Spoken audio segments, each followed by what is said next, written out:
আসসালামু আলাইকুম বন্ধুরা, আজ আমি আপনাদের সামনে এমন একটি মাছের কথা বলবো যা গ্রাম বাংলার পুকুরে যেমন জনপ্রিয় তেমন বাজারেও খুব চাহিদা সম্পন্ন। সেটি হচ্ছে থাই পাঙ্গাস মাছ। এই মাছ অন্যান্য মাছের তুলনায় অনেক দ্রুত বড় হয়, মাত্র 6 থেকে 8 মাসেই বিক্রির উপযোগী হয়ে যায়। তাই নতুন উদ্যোক্তা কিংবা যারা ছোট পুকুরে মাছ চাষ শুরু করতে চান তাদের জন্য পাঙ্গাস হতে পারে প্রথম পছন্দের মাছ। বন্ধুরা, থাই পাঙ্গাস মাছের আরেকটি বিশেষ দিক হলো এটি পরিবেশের সাথে সহজেই মানিয়ে নিতে পারে। পানির সামান্য ওঠানামা বা খাবারের কিছুটা ঘাটতি হলেও সহজে টিকে থাকতে পারে। আর খাবারের ব্যাপার তো কথাই নেই, ভুসি ফিড বা সামান্য খাবারেই এর ওজন দ্রুত বাড়তে থাকে। এখন বলি বাজারের কথা। সারা বছরই থাই পাঙ্গাস মাছের চাহিদা থাকে। হোটেল রেস্টুরেন্ট থেকে শুরু করে সাধারণ পরিবারের বাজারের থালা পর্যন্ত সবসময় পাঙ্গাস মাছের উপস্থিতি রয়েছে। দাম তুলনামূলকভাবে স্থিতিশীল, ফলে চাষিরা সবসময় ভালো লাভ করতে পারে।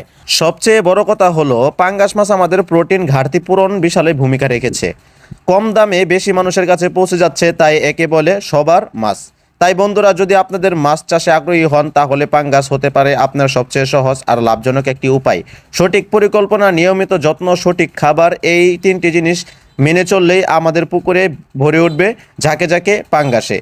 বন্ধুরা, আশা করি আজকের ভিডিও আপনাদের ভালো লেগেছে। ভালো লাগলে লাইক, কমেন্ট, শেয়ার করে আমাদের পাশে থাকবেন। পরবর্তী ভিডিও দেখলে অবশ্যই আমাদের চ্যানেলটি সাবস্ক্রাইব করে দিবেন। ধন্যবাদ আমাদের পাশে থাকার জন্য।